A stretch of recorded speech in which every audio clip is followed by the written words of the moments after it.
कानी बहू। किशोरी लाल जी के बेटे राघव की शादी की बात जगह जगह चल रही थी, लेकिन किशोरी लाल जी को कोई लड़की पसंद ही नहीं आती थी।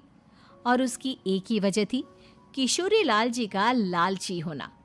उनको लड़की वालों से मोटा दहेज चाहिए था और इसी चक्कर में एक दिन वो एक बहुत पैसे वाले के घर अपने बेटे का रिश्ता लेकर पहुंचे। उस आदमी का नाम था ओम प्रकाश। देखिए किशोरी लाल जी, मेरी एक ही बेटी है और मेरी सारी संपत्ति जायदाद सब कुछ मेरी बेटी नैना का ही है।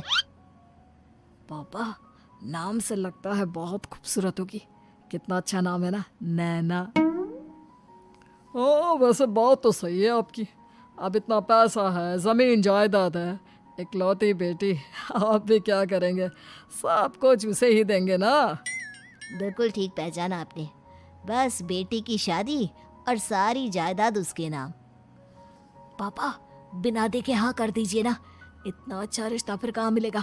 माला माल हो जाएंगे हम। मैं अपनी बेटी को बुलाता हूँ।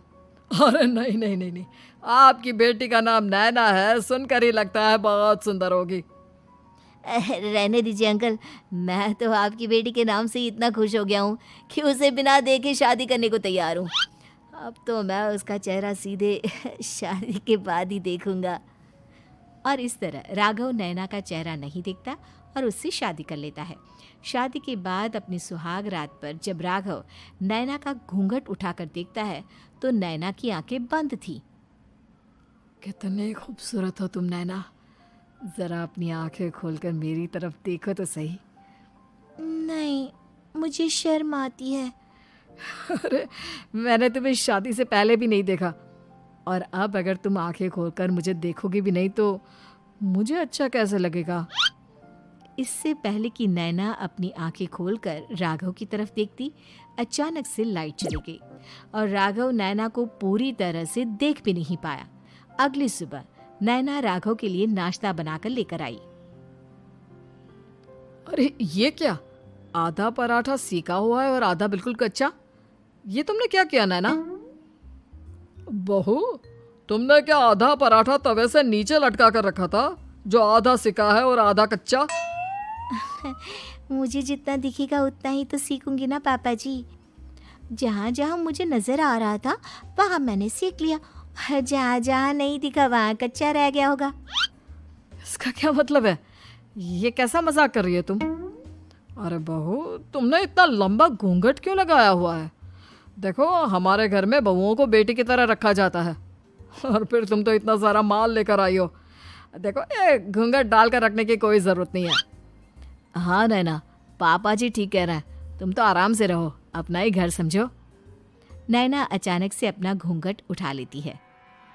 अरे ये क्या पापा, नैना की तो एक आंख फूटी हुई है। नाम से नैना, लेकिन ये तो कानी बहू निकली। मेरे साथ धोखा हुआ है, धोखा। बिना दिखाए अपनी कानी लड़की मेरे संग ब्याह दी।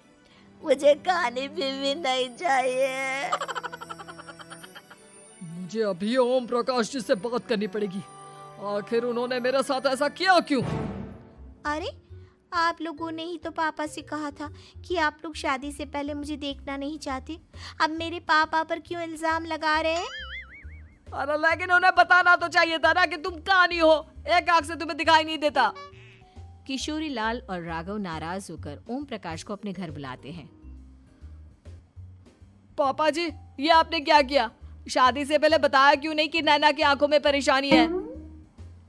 अरे, आप ही ने तो लड़की देखने से मना कर दिया था। और लेकिन आप बता तो सकते थे। आपको तो हमारी बेटी की प्रॉपर्टी चाहिए थी, वो भी पूरी की पूरी। अब क्या हुआ अगर उसे आधा दिखाई देता है? प्रॉपर्टी तो आपको पूरी मिल गई ना। अरे ये क्या बात हुई? मेरी शादी प्रॉपर्टी से नहीं, आपकी बेटी से हुई है। अब ये तो पहले सोचना चाहिए था, तब तो मेरी प्रॉपर्टी देखकर तुम्हारी जुबान लप लपा रही थी। लेकिन मैं कानी लड़की को अपनी बीवी बनाकर नहीं रख सकता। पापा, कुछ करिए ना आप। हाँ, करता हूँ। देखिए ओम प्रकाश जी, आप हमारे साथ ऐसा नहीं कर सकते। और तुम देखो, अगर तुमने मेरी बेटी से शादी तोड़ी ना, तो जो भी प्रॉपर्टी मैंने तुम्हें दी है वो तो पूरी की पूरी वापस ले ही लूँगा, और आधी प्रॉपर्टी तुम्हारी भी लूँगा। अरे मेरी आधी प्रॉपर्टी भला क्यों लेंगे आप? इसलिए क्योंकि मेरी बेटी को आधा नज़र आता है और उसकी नज़र अभी तक तुम्हारी आधी जायदाद पर ही पड़ी है। अब तुम उसे घर से निकालोगे तो कुछ तो लेकर जाएगी ना। और अगर हम आपकी बेटी को अपने घर की बहू बना कर रखे तो? तो तुम्हारी पूरी प्रॉपर्टी तुम्हारी ही रहेगी, और जो मैंने तुम्हें दिया है ना, उसमें से बस मैं आधा लेकर जाऊंगा। अरे लेकिन अब आप अपनी दी हुई प्रॉपर्टी में से आधी वापस क्यों लेकर जाएंगे? अगर मैं आपकी बेटी को अपनी पत्नी बनाकर रखने को तैयार हूं तो? इसलिए ताकि भविष्य में अगर तुम मेरी बेटी को धोखा दो तो उसके पास कुछ तो रहे जो पति का हो। वैसे मेरे पास तो बहुत कुछ है, लेकिन अपने पति की कोई निशानी तो उसके पास होनी चाहिए ना। अब अगर तुमने मेरी बेटी को कहानी कहा तो तुम्हें प्रॉपर्टी भी कहानी ही मिलेगी, पूरी नहीं। जमाए राजा। किशोरी लाल और राघव समझ चुके थे कि वो बुरी तरह फंस चुके हैं और अब उनके पास वहां से निकलने का कोई चारा नहीं है। अब समझ में आया ना, लालच बुरी बला होती है। एक तो तुम्हें प्रॉपर्टी मिली, ऊपर से बीवी मिली, उसमें तुम्हें नखरे भी दिखाने हैं। आए बड़े, चुपचाप बैठो दोनों। कुछ दिनों के बाद नैना राघव की कार लेकर बाजार घूमने निकलती है और जब कार लेकर वापस आती है, ये क्या? एक तरफ से मेरी गाड़ी पूरी खराब हो चुकी है।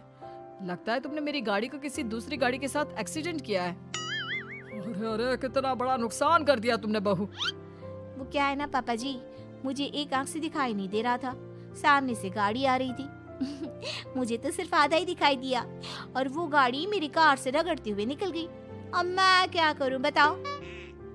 आप इसे ठीक कराने के पैसे कौन देगा? तुम्हारे पापा? तुमने मुझसे इस तरह से बात की?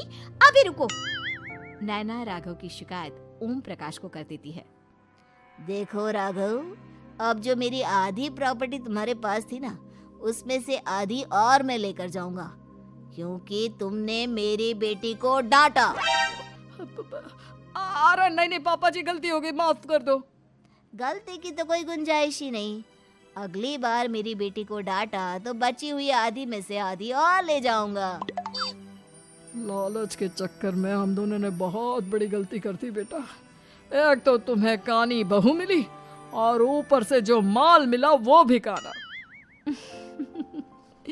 इस तरह राघव की हर एक गलती पर ओम प्रकाश उसकी प्रॉपर्टी का आधा आधा हिस्सा लेकर अपना सारा माल वापस ले गया और राघव को कानी बीवी से काम चलाना पड़ा।